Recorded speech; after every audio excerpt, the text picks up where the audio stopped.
My name is April Judd. I'm 19 years old and I'm from SHAWVILLE, Quebec, Canada. I'm a soon-to-be graduate from John Abbott College, and this alternate end to the 2020 my graduating semester has been transformational. It has really given me the opportunity to discover sides of myself that I never knew existed. I've tried to be more creative, taken on new hobbies, definitely mastered the art of multitasking, and have learned to feel comfortable in my own skin, while also just taking some time to breathe.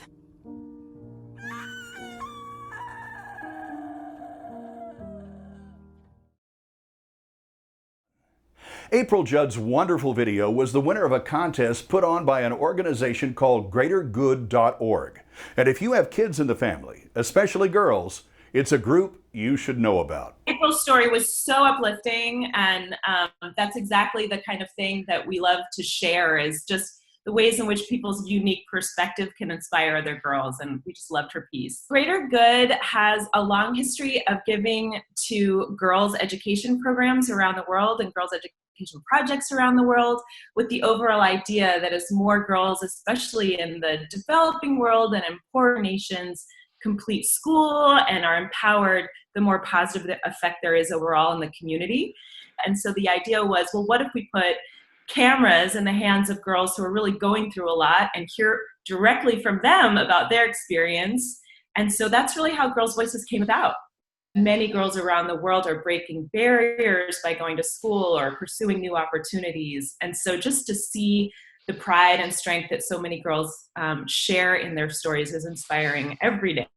Who inspired you to be a part of this? I mean, did it come from your childhood? Did it come from a teacher? Did it come from an educator? Did it just come from observation, or where? It's probably a pretty typical answer, but my mom, I was raised by a single mom for most of my childhood, and she really instilled in me and my sister the importance of education. So I was very lucky. I had access to great education, and I really noticed what a difference it made for me.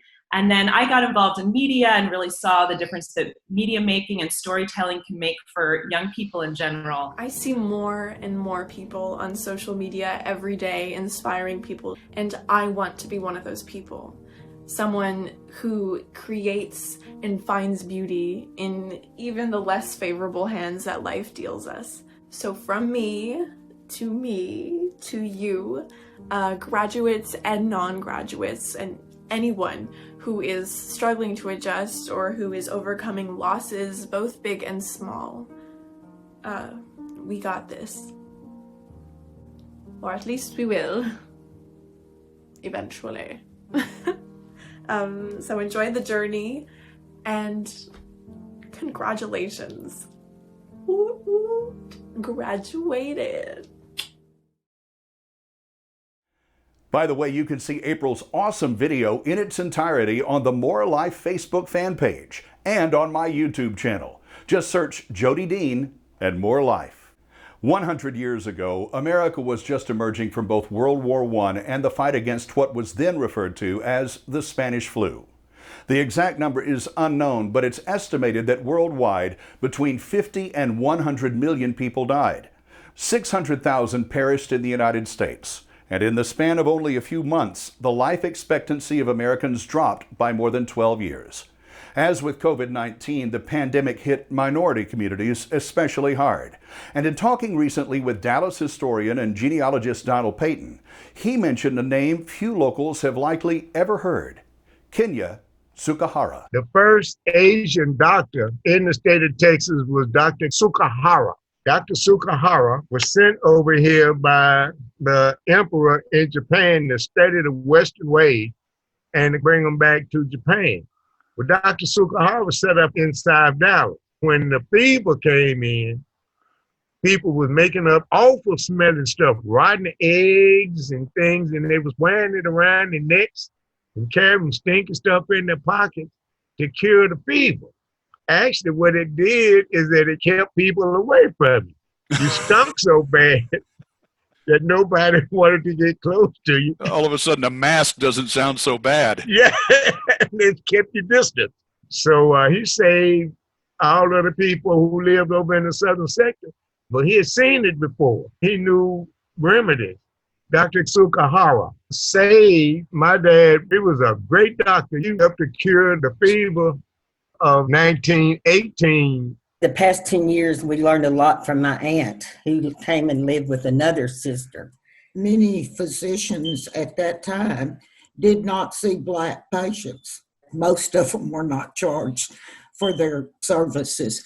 They paid in chickens and whatever they had. Your grandfather was called Dr. Jap. And that sounds so terrible to say now, but your heritage would have been something you would not have talked about. No, no. We were in a war with Japan. When you're in a war with a country and your heritage is that country, it made it very difficult. I remember my mother telling me government officials would check on me because I was Japanese, just to be sure I was being good. Most people you meet don't have that kind of stuff in their history. I have a big trunk that was my grandmother's and grandfather's, and I found a bunch of pictures and literature I'm very proud of. I didn't know all that was in there. I think it's a shame that other things are not more important than race, because I felt like I had other things to offer people than my race. Dr. Tsukahara's sense of duty was carried on by his children. Ellen and Martha's father, Dr. William Tsukahara, practiced medicine in South Dallas until his death in 1980, while an uncle fought against the Axis during World War II in Europe with the all-Japanese American 442nd Infantry Regiment, the most decorated combat unit in American military history. More Life will continue in a moment.